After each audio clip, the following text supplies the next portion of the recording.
ଏବେ ଏବେ ଆସିଲା ଏକ ବଡ଼ ଖବର। ତେବେ ପରୀକ୍ଷାର୍ଥୀଙ୍କ ପାଇଁ ଚାଲିବ ସ୍ୱତନ୍ତ୍ର ଟ୍ରେନ୍। ସେମାନଙ୍କ ପାଇଁ କରାଯାଇଛି ସ୍ୱତନ୍ତ୍ର ବ୍ୟବସ୍ଥା।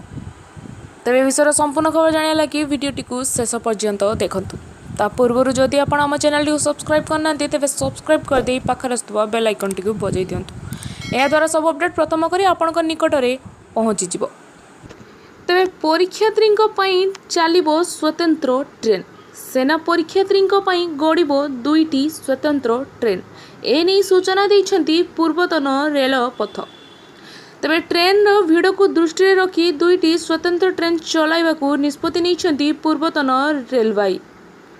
ଗୋଟିଏ ଟ୍ରେନ୍ ଭୁବନେଶ୍ୱରରୁ କୋରାପୁଟ ଅଭିମୁଖେ ଯାତ୍ରା କରୁଥିବା ବେଳେ ଅନ୍ୟ ପକ୍ଷରୁ ସମ୍ବଲପୁର ଅଭିମୁଖେ ଯାତ୍ରା କରିବ।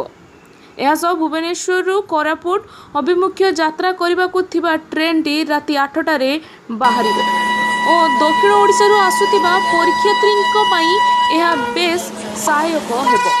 କାରଣ ଟ୍ରେନ୍ଟି ବ୍ରହ୍ମପୁର, ବିଜୟନଗରମ ଓ ରାୟଗଡ଼ା ଦେଇ କୋରାପୁଟକୁ ପହଞ୍ଚିବ।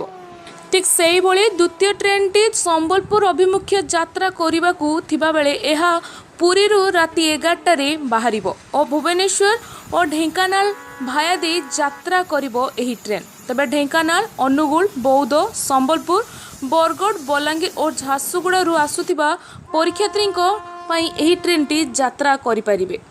ଠିକ୍ ସେହିଭଳି ଖୋର୍ଦ୍ଧା ଖଡ଼ଗପୁର ପ୍ୟାସେଞ୍ଜର ଟ୍ରେନ୍ ସନ୍ଧ୍ୟା 7:30 ସମୟରେ ଖୋର୍ଦ୍ଧା ଷ୍ଟେସନରୁ ବାହାରିବ ଓ ଯାଜପୁର, ଭଦ୍ରକ, ବାଲେଶ୍ୱର, ବାରିପଦା ଅଞ୍ଚଳରୁ ଆସୁଥିବା ପରୀକ୍ଷାର୍ଥୀମାନେ ଏହି ଟ୍ରେନ୍ରେ ଯାଇପାରିବେ।